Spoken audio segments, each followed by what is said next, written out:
O Senhor das Terras, de Wilson Frugilo Júnior, parte 3, capítulo 7. Todos temos medo da morte, Alfredo, responde Otávio, diante da pergunta do amigo. Afinal de contas, não sabemos o que nos espera, apesar de acreditar que teremos alguma recompensa se formos bons e justos.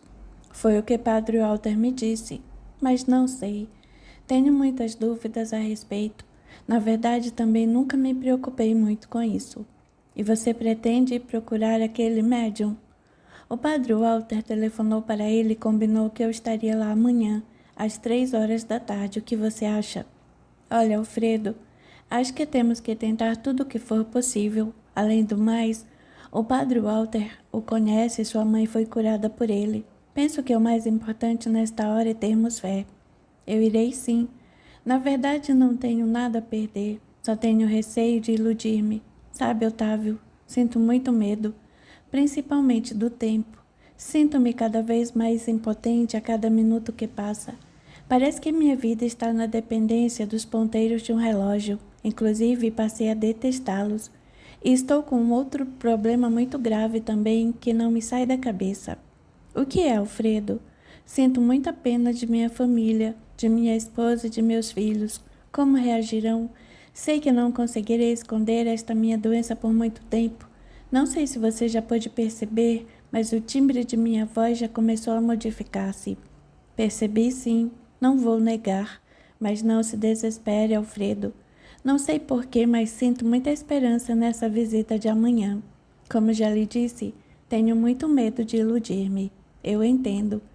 Bem, Otávio, tome conta de tudo. Preciso passar no consultório do Dr. Paz. Ele vai receitar-me alguns calmantes para que eu consiga dormir à noite. Percebo que vou precisar também de analgésicos um pouco mais potentes porque a dor está aumentando. Pode ir tranquilo, amigo. Amanhã, se você quiser, almoçaremos juntos na cidade e depois iremos conhecer o médium. Combinado. Você acredita mesmo nessa história de médiuns, Isabel? Pergunta Otávio a sua esposa naquela noite em casa. Acredito sim. Inclusive já cheguei a ler alguns livros a respeito do assunto. Sim, eu sei, por isso estou lhe perguntando. Otávio e Isabel formam um casal que procura levar a vida de maneira bastante simples. Apesar de terem um bem rendimento mensal com um emprego de Otávio junto às empresas. Isabel, tanto quanto Otávio, gosta muito de Alfredo, de Yolanda e de seus filhos. Apesar desse carinho ter demorado um pouco para ser despertado, pois no começo, quando conheceu o amigo e patrão do marido, chegou a sentir uma certa antipatia por ele, e ela mesma comenta esse fato com o próprio Otávio e diz não entender o porquê desse sentimento gratuito que chegara a alimentar. Já ouvi falar de muitos casos de cura através de médiuns, inclusive de pessoas desenganadas pelos médicos que voltaram a levar uma vida normal. Quem sabe isso acontece com Alfredo, não é? Vamos rezar, Otávio. Alfredo é um homem muito bom, assim como Yolanda e seus filhos. Precisamos rogar a Deus que os ajude. Sabe, Isabel, corta-me o coração conversar com Alfredo. Ele está agora muito preocupado, porque acha que Yolanda e os filhos, logo, começarão a desconfiar e ele não está tendo a coragem de lhes revelar. Eu acho que ele deveria contar o quanto antes para sua família, para que todos não só o ajudem, como também comecem a se preparar talvez para o pior. Também acho. Além do mais, sua doença está evoluindo muito rapidamente, com as dores aumentando e sua voz já um tanto quanto modificada. Procure convencê-lo a contar a verdade, Otávio. Vou fazer isso. Mas sabe o que mais me deixa triste? O quê? É a preocupação de Alfredo quanto ao seu destino depois da morte. Vive falando de céu e inferno, esse tipo de coisa. Entendo. Você acha que existem mesmo, Isabel, que o que os livros espíritas falam sobre isso? A esposa pensa um pouco. É a primeira vez que o marido lhe faz esse tipo de pergunta. Eu me lembro, Otávio, que uma de minhas dúvidas sobre a existência de céu e inferno no tocante a uma felicidade ou sofrimento eternos era justamente quanto à ideia de eternidade, porque não conseguia imaginar um Deus justo e bom que condenasse um de seus filhos, uma de suas criaturas, a um sofrimento eterno. sem que lhe fosse possível um perdão e uma nova oportunidade. Se nem um pai ou uma mãe terrestre não conseguem deixar de perdoar um filho e lhe dar uma nova chance, porque Deus, que é infinitamente bom, não faria? Além do mais, imagine uma mãe, por exemplo, que teve a felicidade de alcançar o céu após a morte de seu corpo físico e que um filho seu ido para o inferno. O céu não é um lugar de felicidade, pois bem, como essa mãe poderia ser feliz no céu, tendo o filho no inferno, sem poder auxiliá-lo, fazer alguma coisa por ele? Você não deixa de ter razão. E não é só isso não, vou explicar-lhe uma outra coisa. Por tudo que você já aprendeu em outras religiões, você acha que acontece com um bebê que morre em tenra idade? Você acha que ele vai para o céu ou para o inferno? Sempre aprendi que vai para o céu, pois é uma alma inocente, que é um lugar de felicidade, um paraíso, não é? Sim, muito bem. E o que você aprendeu sobre uma pessoa muito ruim, um ladrão, um assassino, por exemplo? Logicamente irá para o inferno, que é um lugar de sofrimento eterno, certo? Certo. Agora, tomemos como exemplo uma pessoa muito ruim. Imaginamos que ao invés dela ter crescido e se transformado no que é, tivesse falecido quando bebê, em tenra idade, o que teria acontecido com ela? Já estou entendendo onde você quer chegar. Logicamente, pelo que aprendemos nas religiões que conhecemos, esse bebê iria para o céu, que é um lugar de felicidade eterna. E aí você perguntará, não teria sido melhor que essa pessoa tivesse morrido em tenra idade? Pelo menos iria viver a felicidade ao invés do sofrimento eterno. Isso mesmo. E para completar, imaginemos dois bebês nascendo no mesmo momento. Um morre em alguns dias e vai para o céu, e o outro vai passar pelas vicissitudes da vida e transformar-se em um humilhante assassino que irá para o inferno quando morrer.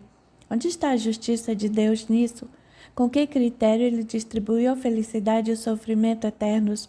E o que diz o Espiritismo? O Espiritismo nos mostra que reencarnamos muitas e muitas vezes neste planeta, a fim de evoluirmos e que, por pior que sejamos, sempre teremos uma nova oportunidade de resgatar os nossos débitos contraídos em uma encarnação mal aproveitada, nem que para isso sejam necessárias muitíssimas encarnações. Mas de que adianta todas essas encarnações se não nos lembramos delas? Eu, por exemplo, se tive outras vidas, não consigo me lembrar. Essa é uma outra questão muito importante dentro da doutrina espírita, que nos mostra que o esquecimento do passado é uma das mais importantes ferramentas da reencarnação, que é uma dádiva de Deus. Como assim? Em primeiro lugar, deixe-me dizer-lhe sobre um raciocínio que achei muito importante na época em que estava estudando essa doutrina. Qual você acredita que seja o maior anseio do homem que acredita em Deus e na vida eterna? O maior anseio? Espere um pouco. Sim, acredito que é o de um dia, de alguma forma, encontrar-se com Deus, viver em sua plenitude. Isso? Certo. Agora diga-me, quantos anos você acha que um homem consegue viver em média neste planeta? Talvez uma média de 60 ou 70 e poucos anos. E você acredita que um espírito, por melhor que possa ser, teria condições de encontrar-se com Deus ou viver, como você disse, em sua plenitude, o que logicamente para isso teria que se aproximar muito do Criador, com apenas 60 e poucos anos de vida? Otávio meneia a cabeça. Você tem razão, Isabel. Sabe que eu nunca havia pensado nisso? E não acha que para isso o homem teria que viver muitíssimos anos? Sim, e é por isso que ele reencarna? É lógico, Otávio. E como nós, pelo menos nesse nosso planeta Terra, pois dizem os espíritos que existe vida também em outros planetas, em outros sistemas e em outras dimensões, não conseguimos ainda chegar nas condições ideais para encontrar-nos com Deus. Vimos de reencarnação em reencarnação, tentando progredir cada vez mais, moral e espiritualmente, em busca dessa felicidade. Na verdade, o espírito é criado por Deus, simples e ignorante, com a missão de depurar-se na prática do bem, para poder elevar-se até planos mais altos, haja vista que a Terra é apenas um dos planos de vida do universo. E ainda nos revelam os espíritos superiores que esses espíritos reencarnam geralmente junto àqueles com os quais contraíram dívidas, procurando repará-las para poderem aprender e evoluir. É evidente que para isso têm que esquecer o passado, para que possam cumprir o que se comprometeram antes dessa nova encarnação. Imagine se todos os espíritos reencarnados se lembrassem do passado, seu e de seus semelhantes, seria o caos e não conseguiriam conviver uns com os outros. E como seria essa reparação de dívidas? Vou dar-lhe um exemplo bastante elucidativo, que tratar do ódio entre dois espíritos, já que esse é o sentimento mais predominante a ser modificado na caminhada evolutiva. Imagine dois espíritos inimigos em uma encarnação e que levam esse ódio para além das fronteiras da morte. O que fazer para eliminar esse ódio do coração de ambos? Qual a melhor maneira para se conseguir esse intento? Confesso, Isabel, que estou perplexo ante todo esse seu conhecimento da doutrina espírita. Interrompe Otávio. Não sabia que você havia estudado tanto sobre esse assunto. Do jeito que você fala, acho que até já se converteu ao espiritismo. Isabel limita-se a sorrir diante da admiração que o marido parece estar sentindo por ela e de seu interesse pelo assunto. Aliás, há muito tempo li a respeito da doutrina de Kardec, mas nunca tivera a coragem de dizer-se espírita e nem de levá-la muito a sério, porque achava que Otávio não aprovaria essa sua atitude, já que ele nunca havia se preocupado com religião alguma e agora sente-se muito feliz com o elogio do marido. Realmente, você tem razão, Otávio. Hoje considero-me espírita, apesar de não frequentar trabalhos dessa doutrina. Mas, por favor, responda-me o que lhe perguntei. Ah, sim. Você perguntou-me qual seria a melhor maneira de erradicar o ódio do coração de dois espíritos. Isso? Sim. Otávio pensa um pouco e responde. Penso que a única maneira de se realizar esse milagre seria trocar o ódio pelo amor. Muito bem, Otávio, exclama Isabel entusiasmada. Você acertou em cheio. Então imagine que esses espíritos que se odeiam reencarnem como mãe e filho, não se recordando do passado, lógico. Essa mãe vai amar tanto a criaturinha que ela deu à luz, e o filho sentirá tanto amor por ela que um dia no futuro, mesmo que consigam se recordar do passado em que se odiaram, nada mais importará para eles, pois o amor maternal e filial já se sobrepôs àquele sentimento menos nobre. Otávio continua impressionado com o entusiasmo da esposa quanto ao espiritismo, e diante de tão lógicas e sábias explicações começa também a sentir um certo interesse e uma incrível vontade de ouvir e aprender mais. Isabel, diga-me uma coisa, todos os espíritos reencarnam para reparar algum mal? Nem todos. Muitos já são tanto quanto evoluídos, e há que vem ter para transmitir ensinamentos aos outros, seja por palavras, seja por exemplos edificantes, ou simplesmente para ajudar algum outro espírito com o qual tinha afinidade, certo? Outro fator importante a ser considerado é que somente a reencarnação pode explicar, por exemplo, a diferença entre irmãos consanguíneos que tiveram a mesma educação, o mesmo carinho, os mesmos exemplos e que são tão diferentes moralmente. É verdade. E quanto a esses fenômenos que a TV ou a imprensa às vezes nos mostram, de crianças prodígios, que conseguem realizar coisas que muitas vezes somente um adulto conseguiria e que mesmo assim precisaria ser muito inteligente e passar muito tempo praticando para conseguir. Vou dar alguns exemplos. Crianças pequenas que executam grandes obras musicais ao piano ou ainda outras que conseguem realizar monumentais cálculos ou aprender matérias complicadas em pouquíssimo tempo. Isabel sente-se satisfeita com a pergunta do marido. Mais uma prova da reencarnação, Otávio. Essas são aptidões que o espírito traz de outras vidas e que Deus permite que isso ocorra para que o espírito reencarnado seja levado a pesquisar sobre isso. No futuro, todos esses casos que a ciência já catalogou serão estudados à luz do espiritismo. Quer dizer que você acredita que a vida continua após a morte? É claro, Otávio. Infelizmente, preciso estudar um pouco mais sobre esse assunto, mas já li alguns livros onde é explicado que a verdadeira vida é espiritual e que este mundo em que vivemos é uma cópia desse mundo espiritual. Quer dizer que entre uma encarnação e outra, o espírito vive no outro mundo do qual este é uma cópia? Exatamente. Alfredo precisava tomar conhecimento disso. Eu espero que Alfredo consiga ser curado e viva muitos e muitos anos junto a nós. Mas se não for possível ir partir, ele tomará ciência disso, Otávio. Sei que não se lembrará de quando lá esteve, pelo menos por enquanto, no grau de evolução em que se encontra, mas tenho a certeza de que se sentirá muito bem, porque é um espírito bom e deverá ser muito auxiliado pelos espíritos superiores. Mesmo assim, gostaria que ele soubesse. Se ele se interessar, posso encaminhá-lo a algumas pessoas que terão imenso prazer em lhe ensinar. Penso até que esse médium que vocês visitarão amanhã tome alguma providência quanto a isso. Você acha que Alfredo concordará em aprender sobre algo que ele teme e quer tentar evitar? Deus sabe o que faz, Otávio. Sabe, Isabel, penso que seria bom para ele acreditar em tudo isso, mas Otávio não consegue mais conter as lágrimas, sendo carinhosamente abraçado pela esposa que tenta consolá-lo. Não queria perdê-lo. Alfredo é mais que um amigo, é um verdadeiro irmão para mim. Eu sei, Otávio, mas precisamos confiar em Deus. E você precisa ser forte, porque se o pior acontecer, tudo estará em suas mãos, no tocante às empresas que você conhece tão bem e que precisará passar por todo esse conhecimento para Carlinhos. Yolanda e Camila precisarão também de nós. Você tem razão. A vida de muitos funcionários e de suas famílias também dependem muito disso. Acho que deveria deitar-se um pouco agora. O de amanhã vai ser bastante cheio e você me parece cansado. Tem trabalhado muito, Otávio.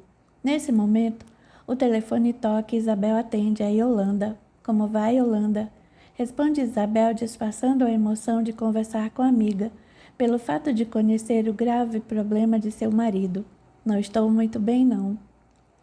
Isabel tampa o fone do aparelho para que a amiga não a ouça e cochicha ao marido, é Yolanda. Otávio balança a cabeça afirmativamente. Isabel retira a mão do fone e continua. Você não está bem porque alguma coisa deve estar acontecendo com Alfredo e não sei o que é, estou tão angustiada. Isabel sente-se perdida, sem saber o que falar. Como assim? É a única frase que consegue exprimir. Eu não sei, ele anda tão estranho. Sei que andou se consultando com o médico e fazendo algum tipo de exame, mas ele sumiu com o pedido do médico que eu havia visto de relance dentro de uma gaveta de sua escrivaninha e ele diz que foi apenas um exame rotineiro, mas percebo que está mentindo. Estou achando-o também tão abatido, tanto física como emocionalmente. Até sua voz, Isabel. Ele anda falando baixo, como se tivesse receio de que o ouçam. Não sei se ele está com algum problema de saúde e não nos fala ou se é problema na empresa. Otávio não comentou nada com você. Isabel corre as faces e lágrimas brotam-lhe nos olhos. Não, Yolanda, Otávio não me disse nada. Ele está aí, Isabel. Otávio sai um pouco, mente, tentando livrar o marido desse dissabor e faz enorme esforço para não cair em prantos, quase não conseguindo imobilizar o próprio queixo que treme, movido pela grande emoção. Você notou algo de anormal em Otávio? Não, Yolanda. Ele parece-me bastante normal. Até meus filhos já perceberam, e Carlinhos está com ele lá na varanda, tentando conversar um pouco. Sabe que parece, Isabel? Parece que Alfredo está tentando disfarçar o seu estado ou a sua preocupação, mas não consegue e pensa que está conseguindo. Eu não sei explicar. Tem hora que dá tanta pena em vê-lo tentando fazer algo que não consegue, tentando parecer normal quando está visivelmente transtornado. Tenha calma, Yolanda. Vou falar com Otávio quando ele chegar e pedir-lhe que converse com Alfredo. Faça isso, Isabel, por favor. Eu farei, mas peço a você que se acalme. Escute. Pergunte a Otávio qual o nome do médico que Alfredo procurou. Ele me diz que não se lembra, mas que é o mesmo que seus amigos procuram para fazer um check-up. Perguntarei também a Otávio. Muito obrigada. Escute, Yolanda, procure acalmar-se. Não sei se vou conseguir. Você está muito nervosa. Capítulo 8.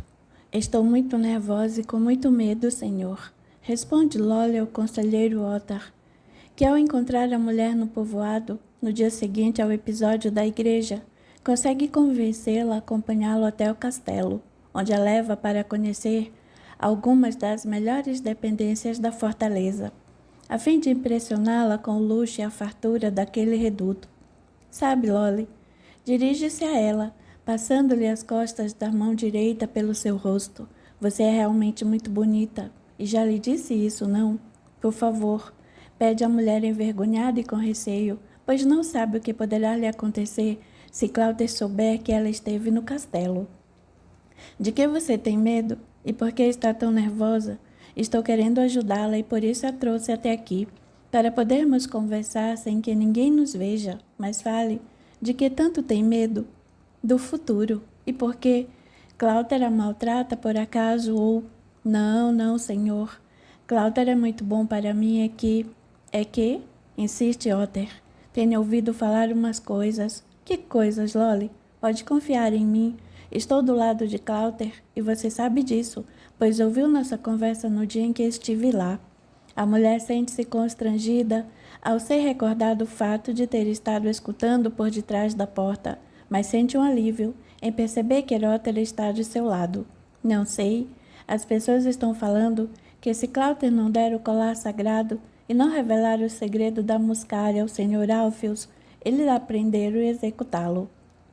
E você acredita nisso? Acredito, porque Cláudia andou falando em irmos embora daqui antes do dia de Pentecostes. E você? Eu não quero ir embora, mas ao mesmo tempo não gostaria de me separar de Cláudia. E por que você não quer ir? Pergunta mansamente Otter, tentando conseguir mais informações da mulher, que parece estar confiando plenamente nele. Porque Cláudia quer voltar para o norte e eu não posso mais ir para lá. Você teve algum problema no lugar de onde veio? Não sou uma pessoa muito querida por lá. E posso saber por quê? Não. Grita de repente a mulher. Não. Acalme-se, Lolly. Não precisa me contar, não precisa contar a ninguém. Vou embora, acho que já falei demais. Espere um pouco, mulher. Você não irá embora sem antes conhecer alguém. Quem? Venha comigo. Otter leva Lolly até o salão maior, onde Alpheus, nesse momento, está conversando com seu palanfreneiro a respeito de uma égua que está para dar cria.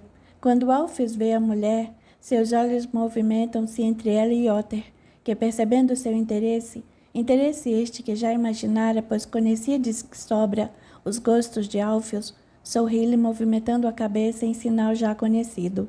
Pode ir agora. Depois conversaremos a respeito do animal, ordena despedindo o cavalariço.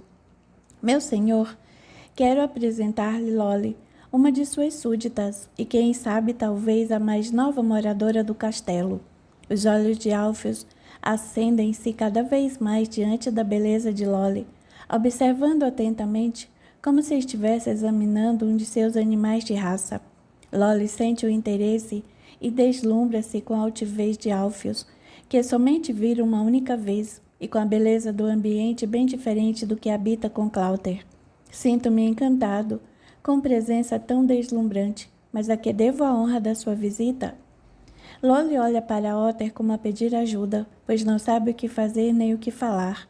Esta linda mulher mora com Cláudia, meu senhor, e conhece melhor do que ninguém o segredo dos cogumelos e devota muita fidelidade ao curandeiro. Não pode imaginar o que é capaz de fazer por amor ao seu amo. Mas que maravilha!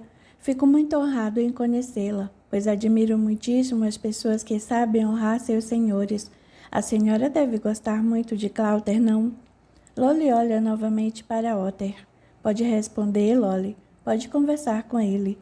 A mulher abaixa os olhos e responde. Sim, meu senhor. Gosto muito de meu amo. Pode olhar para mim, Lolly. Admiro muito a cor dos seus olhos. Se me permite, meu senhor, interrompe Otter.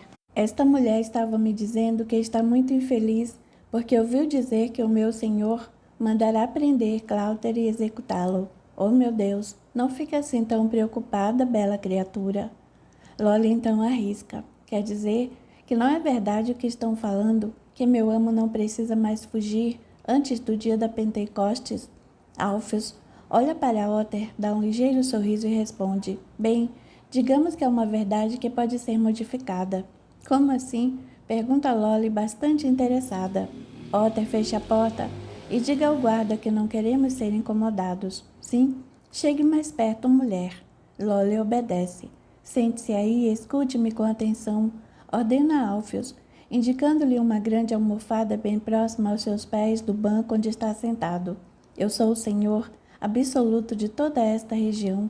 Reconhecido que sou pelo grande rei, todos que vivem por sobre estas terras têm o dever de me obedecer. Quando ocorre alguma desobediência ao poder que represento, a lei do grande rei deste país, preste atenção, não a minha lei, mas a do grande rei, repito, diz que o desobediente deverá ser preso e executado para servir de exemplo aos outros, e apesar disso doer-me muito o coração, tenho que cumprir essa lei, ou então, que senhor das terras sou eu, que não obedeço às leis de meu grande rei, não é? Sim, balbucia Lolly. Muito bem, acontece que eu dei uma ordem a Cláuter, e ele insiste em não me obedecer. Aliás, estou sendo bastante bondoso, dando um pouco mais de tempo para que Pense bem me obedeça, e isso em consideração ao que ele já fez pelos habitantes desta minha terra, muitas vezes curando de seus males. Mas todo o povo já é conhecedor do fato, e não posso voltar atrás com a minha palavra e com as leis do grande rei. Inclusive, todos já estão sabendo do prazo concedido, quando essa execução nunca foi feita a ninguém, e já há quem está me criticando, porque Cláuter está tendo toda a chance de fugir. Mas arrisca, Iole, o meu senhor disse que a verdade pode ser modificada? Oh, sim, desde que haja alguma vantagem. Que vantagem? Bem, digamos que o colar sagrado vier ter as minhas mãos, ou o segredo da muscária, ou poderia deixá-lo fugir em paz. Mas ele terá de fugir? Sim, porque, senão, como vou poder explicar a não aplicação da pena prometida? O Senhor disse fugir em paz. Disse fugir em paz, porque Cláuter acha que será fácil fugir destas terras, mas não será. Antes que ele dê alguns passos, meus homens o terão apanhado e aí não terá mais jeito de salvá-lo da morte. Ou Alpheus continua com seu jogo de mentiras. E então, será que você então não tem meio de salvá-lo da morte? Isso me traria uma grande paz, sabe por quê? Não. Vou confessar-lhe uma coisa, mas terá que ser um segredo entre nós, certo? Certo. Infelizmente, eu cometi um grande engano. Engano, sim. Eu não deveria nunca ter dado uma ordem dessas a Cláuter, mas é que não achei que ele dava tanta importância a esse colar e a esse segredo, e que prontamente me entregaria a ambos. Não imaginei que ele fosse me negar, e agora o que eu posso fazer, você me entende? Devo satisfações ao meu povo. Então o máximo que posso fazer é deixá-lo fugir em paz, mas desde que eu fique com o colar ou com o segredo. Qualquer um deles basta ao Senhor. Oh, sim, qualquer um para pagar a dívida de seu amo que me diz disso. Eu não sei. Meu senhor, se me permite, interrompe Otter. Pois não, caro conselheiro. Lolly está também muito preocupada, porque apesar de toda a sua dedicação a Cláuter, não pretende segui-lo e teme pelo próprio futuro. Verdade, mulher? Sim, na verdade gostaria que nada disso estivesse acontecendo, mas se meu amo precisa fugir para salvar sua vida, não tenho pretensões de segui-lo, apesar de toda a tristeza que sei invadirá meu coração. Mas se quiser, poderá habitar este castelo, o que será uma grande honra para mim. Gosto de mulheres bonitas ao meu redor. Os olhos de Lolly adquirem um brilho novo, mas agora de ambição. Parece que Alpheus está interessado nela e já começa a fazer planos de tomar o lugar de sua mulher. Verdade? Que pode morar em meu castelo? Sim. Eu lhe prometo não só dar-lhe abrigo nesta minha fortaleza, como também refúgio em minha alcova nas noites mais frias do ano. E se eu lhe trouxer o colar sagrado, Cláuter poderá fugir em paz e eu poderei vir morar aqui para o resto de meus dias? Pode ter toda certeza disso, responde Alpheus, entusiasmado com as duas conquistas, o colar e aquela bela mulher. E quanto ao segredo da muscária, esse não poderia lhe entregar, meu senhor, porque não o conheço. Somente Cláuter o conhece e estou dizendo a verdade. Acredito em você, Lolly, sinto que não mentiria para mim. Tenha plena certeza, meu senhor. Até aquele momento, ninguém havia notado que Isidra estava numa sala contígua àquela e que ouvira toda a conversa. Patife, desabafa consigo mesma. Isidra sabe que o marido é dado a aventuras amorosas e sempre encarou esse fato de maneira bastante natural. Afinal de contas, ele era o senhor e para ela isso era até um alívio, pois seu casamento havia sido efetuado apenas para satisfazer mera questão de poder entre duas famílias nobres e poderosas. Mas o que não conseguia aceitar Era a negociação que Alpheus estava fazendo com Lolly, que, como as outras, estava sendo iludida pela riqueza e pelo poder. Meu Deus, até Otter parece estar acreditando nessa história. Será que não conhece Alpheus? Quando ele adquire um ódio por alguém e não consegue perdoar, preciso dar um jeito de avisar Clouther. Pensa e sai por outra porta daquele cômodo. E quando isso se dará, pergunta a Alpheus gentilmente. Bem, preciso pensar um pouco. Alpheus e Lolly sentem-se muito atraídos um pelo outro, como se já se conhecessem de há muito tempo e agora estivessem se reencontrando. Dou-lhe um prazo até amanhã de manhã, Lolly. Não mais que isso, e gostaria que se mudasse para cá o mais breve possível. Lolly abaixa os olhos em sinal de respeito e retira-se, acompanhada por Otter. Alpheus franze o senho e fica pensativo. Está impressionado com o que mais sentiu naqueles momentos pela mulher e percebe que alguma coisa mais passou a preencher a sua vida, algo como nunca havia sentido antes. Com essa mulher ao meu lado, serei capaz de dominar o mundo, pensa, sentindo uma pulsação acelerada por todo o corpo. Será que me apaixonei? Lolly, por sua vez, sai em silêncio do castelo, rumo ao rio, de volta à casa do curandeiro. Também fica muito impressionada com Alpheus, sentindo forte emoção. O que está acontecendo comigo, pensa. Sempre gostei muito de Clouther. Apesar dele não me considerar nada mais que uma serva, a não ser nos momentos de amor, mas a partir de hoje, parece que nada mais será tão importante para mim do que o que estou sentindo por Alpheus. O que devo fazer? Entrego o colar sagrado e vou morar no castelo perto dele ou... Não. Posso acompanhar Clouther. Não posso voltar para o norte, mas devo fazer alguma coisa para salvá-lo, sim. É isso mesmo. Vou entregar o colar para Alpheus e salvar Clouther. Onde estava até agora? Pergunta o curandeiro quando Lolly chega com a bolsa. Perdoe-me se me demorei, mas distraí-me um pouco com as crianças do povoado. Clouther sorri. Sabe que Lolly tem muito amor por crianças e sente que tem errado com ela, pois durante todos esses anos de convivência tem procurado evitar que ela se engravide. Será que não seria hora de assumi-la como sua mulher? Pensa e brinca com ela. Do que você mais gosta, Lolly? De crianças ou dos cogumelos? A mulher lhe sorri, sem responder e em silêncio, dirige-se para o interior da casa, a fim de preparar a refeição. Otter, precisamos fazer alguma coisa, adverte Isidra, visivelmente preocupada, ao encontrar-se com o conselheiro no pátio do castelo. A senhora acha mesmo que Alpheus não cumprirá a promessa de permitir a fuga de Clouther? Você parece não conhecê-lo, Otter, exclama. Ele não vai deixá-lo ir, apenas em troca do colar sagrado. Está tão obcecado pelo segredo da muscária que chega a falar dormindo. Alpheus só pensa no poder e acha que verá o futuro com o chá da planta. Ele não desistirá disso. Penso que tem razão. E não consigo entender, Otter, por que levou aquela mulher até ele. Pensei na vida de Clouther, senhora.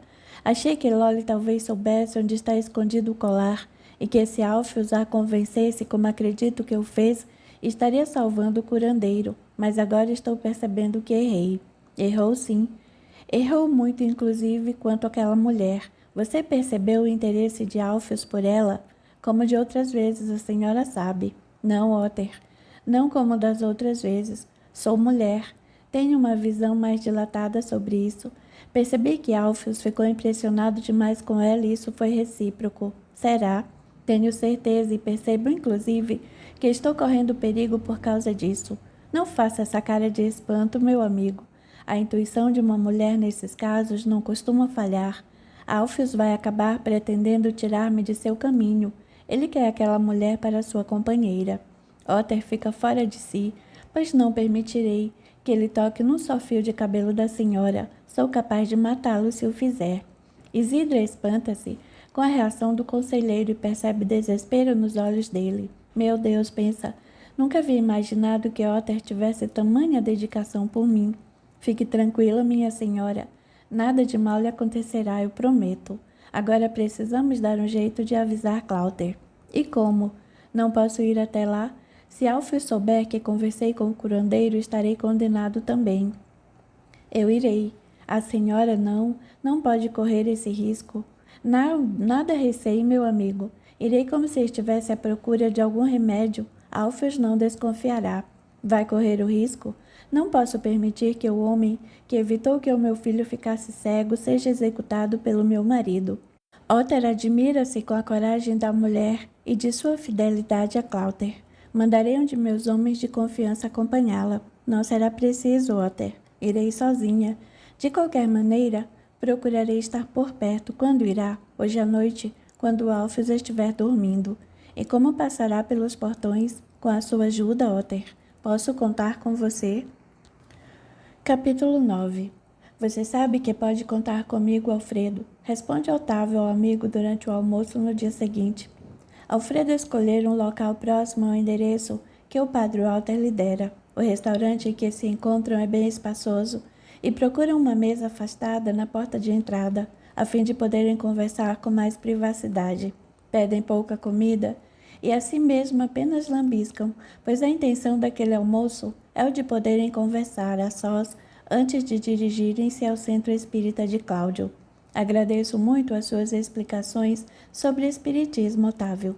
Realmente Isabel parece ter estudado bastante a esse respeito e acho até tudo muito lógico, justo, e gostaria muitíssimo que tudo fosse dessa maneira se eu aceitasse friamente a minha situação, ou seja, a minha condenação à morte.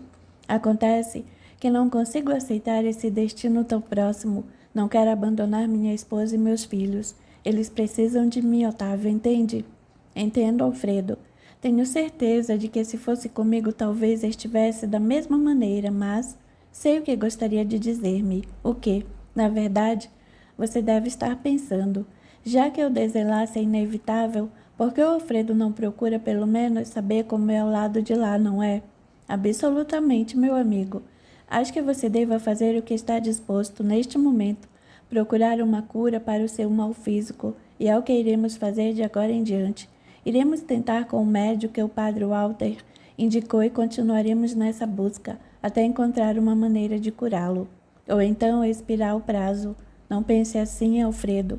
Seja mais otimista, mais lutador. Lute contra essa doença.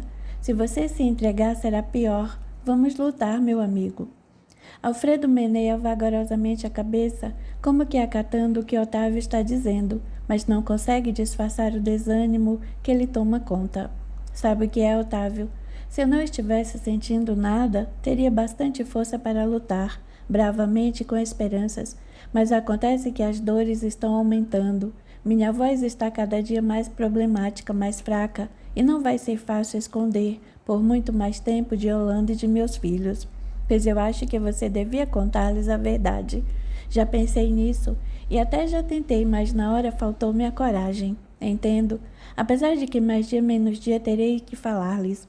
Acredito que seria o melhor, porque apesar do sofrimento deles, você teria um grande apoio. Acho que você tem razão. Agora, quanto a buscar alguma coisa do lado de lá, ainda não sinto coragem suficiente para isso. Esqueça isso, Alfredo. Na verdade, não deveria ter lhe falado a esse respeito. Desculpe-me. Não peça desculpas, Otávio. Nós somos grandes amigos, na verdade, quase irmãos, e sei que você quer e busca o melhor para mim. Eu lhe agradeço muito. Você quer mesmo que Isabel vá conosco até o centro espírita? Quero sim. Ela tem muito conhecimento sobre isso e gostaria que ela observasse e me desse sua opinião sobre o que o médium disser. Aliás, foi muito bom você ter contado a ela sobre o que está me acontecendo. Gostaria que ela fosse conosco, sim. Está bem, então. Vou ligar para ela e pedir que nos espere. Passaremos em casa antes. São perto de 3 horas da tarde e os três já se encontram, há algum tempo, no endereço indicado pelo padre. A casa é cercada por muros altos e do lado de fora na calçada, algumas pessoas formam uma fila. Uma senhora chamada Paulina distribui senhas, a fim de organizá-la pela ordem de chegada. Às 3 horas, pontualmente, é aberto um portão que dá acesso a um pátio com diversas árvores, sob as quais toscos bancos de madeira acolhem a todos no abrigo da sombra, à espera da chamada para entrarem na casa, que fica mais ao fundo do terreno. Trata-se de uma construção de alvenaria muito simples, com cerca de 70 metros quadrados, possuindo uma porta central e 2 janelas, uma de cada lado, acima da qual na parede vê-se pintado o nome Centro Espírita Luz Eterna. Alfredo observa as pessoas presentes no pátio e percebe muito sofrimento em seus semblantes, ao mesmo tempo em que uma certa expressão de esperança, traduzida por um tímido sorriso nos lábios. Todos permanecem em silêncio, mas alguns minutos se passam e Dona Paulina reaparece à porta do centro e encaminha-se até eles, dirigindo-lhes a palavra.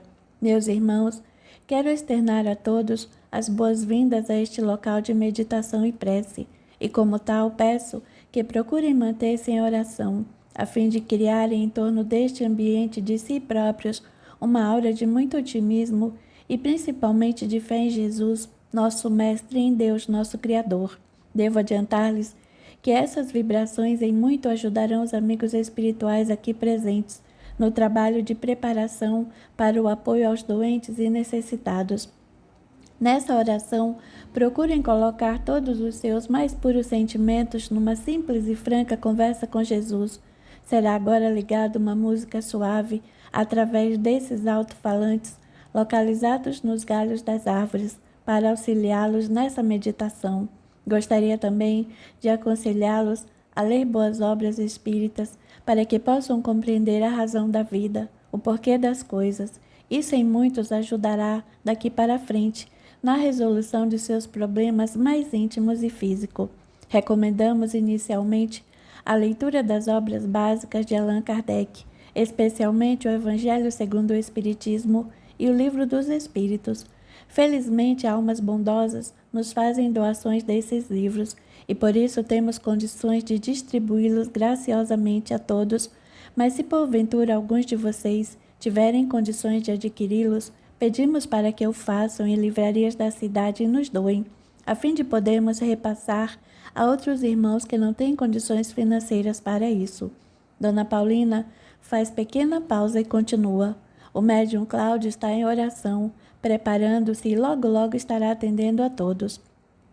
E para finalizar, gostaria de saber se há aqui alguém que esteja desenganado pela medicina. Se houver, peço que, se possível, permaneça no centro após o trabalho para conversar com o irmão Cláudio. Mas prestem atenção, estou referindo-me tão somente àquelas pessoas que estejam desenganadas, ou seja, que os médicos determinaram algum tempo de vida. Alfredo não se contém e ergue o braço, como que informando estar nessas condições. Dona Paulina chega-se a ele, toma suas mãos entre as suas e fala-lhe brandamente. Meu irmão, tenha fé, muita fé. Os homens realmente, através do avanço da medicina, podem detectar hoje a evolução de alguma doença e fazer prognósticos a respeito de sua fatalidade. Porém, cabe a Deus essa determinação e já vimos muita coisa acontecer sob a égide de Jesus e de seus emissários. Por isso, meu irmão, insisto, tenha fé. Deus não nos dá nunca um fardo tão pesado que não possamos carregar e tenha plena certeza de que a Deus toda a bondade somente interessa a nossa evolução espiritual. Por favor, após o trabalho, se possível, permaneça aqui no centro, que o irmão Cláudio irá conversar com você. Alfredo, sob a forte emoção em que se encontra, principalmente por causa da vibração do ambiente e da calma que essa senhora consegue lhe transmitir, não consegue conter as lágrimas e é com a voz embargada que dirige-se à mulher. Deus lhe pague, minha senhora, Deus lhe pague. Em seguida, Dona Paulina dirige-se de volta ao centro, abre a sua porta e pede que as 5 primeiras pessoas na sequência numérica das senhas distribuídas ali entrem. Passam-se cerca de 20 minutos e elas saem, sendo então chamadas mais outras 5. Até que após uma espera de 1h30 chega a vez de Alfredo, que acompanhado por Isabel e Otávio penetra no recinto. Interior, a exemplo do lado externo, é bastante simples. Alguns bancos de madeira, alinhados uns atrás dos outros em 2 fileiras, com passagem pelo centro, e ao fundo uma comprida mesa coberta com uma toalha branca. À frente dessa mesa, ou seja, entre ela e os bancos, um homem de aparência humilde, inclusive pelos trajes que enverga, permanece em silêncio de pé, cabeça baixa, olhos cerrados, em aparente atitude de concentração e prece. Quando o primeiro paciente é levado por Dona Paulina, até ele levanta a cabeça e, olhando com doçura para o doente, pede-lhe que pense em Jesus e coloca sua mão direita por sobre sua cabeça, Sua voz é grave e ao mesmo tempo suave. Meu irmão, você tem um problema na região do estômago, correto? Sim, responde, visivelmente assombrado o homem de cerca de 30 e poucos anos de idade. Abra sua camisa, por favor.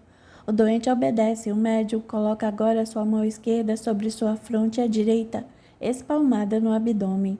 Nesse momento, Alfredo parece sentir um forte odor de algum tipo de antisséptico invadir o ar do ambiente. Está sentindo, Otávio? O que? Perguntou o amigo. Esse cheiro. Não estou sentindo nada. Eu estou, diz a mulher que encontra-se sentada no banco de trás. Um breve sussurro invade o ambiente, acusando que outras pessoas ali presentes também o sentiram. Parece eu me sentir também agora, informa Isabel, mas foi muito rápido. É então que Dona Paulina esclarece. Se algum de vocês sentir algum tipo de odor, não se impressione. Isso é normal. O plano espiritual utiliza-se de medicamentos que algumas pessoas conseguem captar, dependendo do grau de sensibilidade de cada um.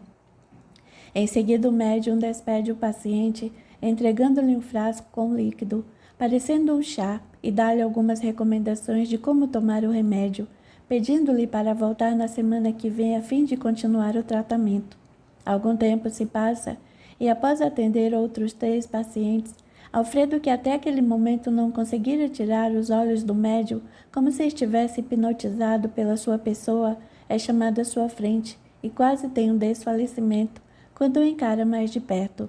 Dona Paulina precisa ampará-lo para que não caia e o ajuda a sentar-se no banco mais próximo. Eu conheço, diz visivelmente emocionado. Eu conheço de algum lugar. Acalme-se, Alfredo. Pede-lhe o médium. Como sabe o meu nome? Não se impressione com isso. Apenas imagine Jesus entre nós. Parece-me conhecê-lo, mas não sei de onde.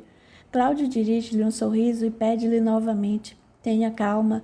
Pode ser que o médium lhe esteja transmitindo alguma recordação através de suas vibrações eletromagnéticas. Pode ser até que isso lhe recorde vagamente outras vidas, mas não se preocupe com isso agora. Concentre-se na esperança e na fé em Jesus. É então que Alfredo percebe que algum espírito que lhe está falando, através de Cláudio, haja vista, que reportou-se a figura do médium como se fosse uma outra pessoa que não está e que está se dirigindo a ele. É lógico, pensa, pelo que Isabel explicou-me no caminho para cá, um espírito é que promove o tratamento através do médium Cláudio. Vejamos, diz o espírito, colocando sua destra sobre o pescoço de Alfredo, que novamente sente forte emoção ao perceber que o espírito havia captado seu problema, já que não comentara nada sobre sua doença nem com Dona Paulina. Sente também uma enorme esperança envolvida por inevitável alegria, pois passa a acreditar na capacidade do médium e na seriedade daquele trabalho. Sente dor, meu irmão? Pergunta-lhe o espírito. Sim, vou livrá-lo dela, mas você terá que tomar pelo período de 1 semana este chá que vou lhe dar e na próxima quinta-feira deverá voltar. Dona Paulina pediu-me que aguardasse o final do trabalho. Sim, confirma o espírito. O irmão Cláudio irá falar com você. Esperarei. Deus o abençoe. Alfredo então espera que os outros 2 pacientes sejam atendidos e sai da sala, aguardando no pátio do centro o término dos trabalhos, porém não consegue tirar a figura do médium de seu pensamento e comenta com Isabel. Parece que eu o conheço. Isabel, mas não sei de onde. E o interessante é que sinto enorme carinho pela sua pessoa, não sei explicar. Também sinto isso, Alfredo. Parece-me conhecê-lo de há muito tempo. Talvez seja sua figura carismática, porque ela parece envolver-nos a todos com a sua presença. Completa Otávio. Pode ser, insiste Alfredo, mas tenho quase certeza de já tê-lo conhecido e sabe o que mais? O quê? Tenho uma triste impressão de ter feito algum mal a ele, não consigo entender. E as lágrimas brotam novamente de seus olhos. Você deve estar muito emocionado, meu amigo. Pode ser, concorda, mas quando vi aquela marca em seu pescoço... Marca? Pergunta Isabel que marca. Ele tem uma marca funda no pescoço, vocês não viram? Como se fosse uma cicatriz. Não vi, não, responde Isabel. Eu também não, diz Otávio. Quando formos conversar com ele, prestem atenção. Já são perto de 7 horas da noite, quando Alfredo tem um sobressalto. Meu Deus! Yolanda deve estar preocupada com meu atraso, ela não sabe que eu estou aqui. É mesmo, concorda Isabel. Será que vai demorar muito? Cláudio já está atendendo o último de pacientes. Bem, agora vamos esperar, diz Alfredo. Mais alguns minutos se passam e com a saída das pessoas, Dona Paulina convida os três a entrarem. Desta feita, Cláudio está sentado à grande mesa e pede que sentem-se à sua frente. Alfredo sofre outro choque e exclama: cadê sua cicatriz? Cicatriz onde? Pergunta o médium. No pescoço? Não tenho nenhuma cicatriz no pescoço, meu irmão. Alfredo olha bem para o pescoço de Cláudio e desculpa-se. Tudo bem, acho que foi impressão minha, desculpe-me. Bem, meu amigo, vamos conversar um pouco. Como se sente agora? Estou bem melhor. A dor parece estar diminuindo. Ela vai passar, mas é necessário que tome esse chá que lhe foi receitado. Gostaria também de pedir-lhe uma outra coisa, pois não, todas as noites, por volta das 20 horas, sente-se no local bem tranquilo, com um copo de água à sua frente e faça uma oração, rogando auxílio ao alto. Nesse horário, estaremos aqui neste centro, orando por todos que nos procuram. Deixe também com Dona Paulina seu nome completo e endereço. Os espíritos irão visitá-lo. Alfredo sente enorme bem-estar e pergunta: vou ser curado desta minha doença? Uma junta médica deu-me apenas alguns meses de vida. Alfredo, Deus não abandona seus filhos. Isso quer dizer que serei curado? Insiste Alfredo. Como está se sentindo? Bem, como já lhe disse, já não sinto quase dor nenhuma. Então tenha fé em Deus. Ele somente quer o nosso bem. Terei muita fé. Escute, Alfredo. Gostaria que frequentasse o nosso centro aos sábados, tomará passes e ouvirá interessantes palestras que em muito auxiliarão e peço-lhe que leia alguns livros espíritas que vou indicar-lhe. Pode fazer isso? Sim. E deixe que sua família o ajude, vai ser melhor. O senhor acha? Tenho absoluta certeza. Está bem. Hoje mesmo contarei à minha esposa. Agora já estou mais confiante e com muita esperança. Certo? Então até sábado, diz Cláudio, levantando-se e despedindo-se dos três. Até sábado, e Deus lhe pague. Não chore, Yolanda. Pede Alfredo emocionado. Vou ser curado pelos espíritos. Você acredita nisso? Acredito sim. Mas por que não me contou antes? Sofreu todo o tempo sozinho. Não tive coragem, querida.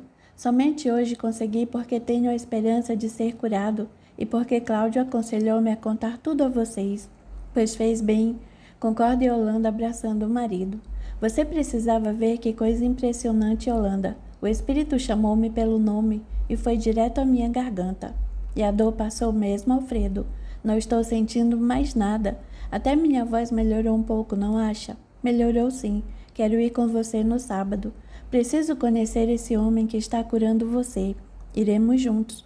Preciso ligar agora mesmo para Isabel. Quero que ela me explique mais alguma coisa a esse respeito e agradecer a ela e a Otávio pelo que estão fazendo por você. Ligue sim, Yolanda. Realmente são grandes amigos. São os irmãos que não tivemos. Yolanda faz um afago no marido e disca para a casa da amiga. Alô, Isabel e Yolanda. Alfredo acabou de me contar tudo. Antes de mais nada, Deus lhe pague, a você e a Otávio. Eu sei, mas ainda assim tudo bem. Vocês são muito bons. Sei, mas escute, Isabel, você também irá ao centro no sábado? Sim, eu disse para o Alfredo que gostaria de acompanhá-lo. Você acha que devo ir também?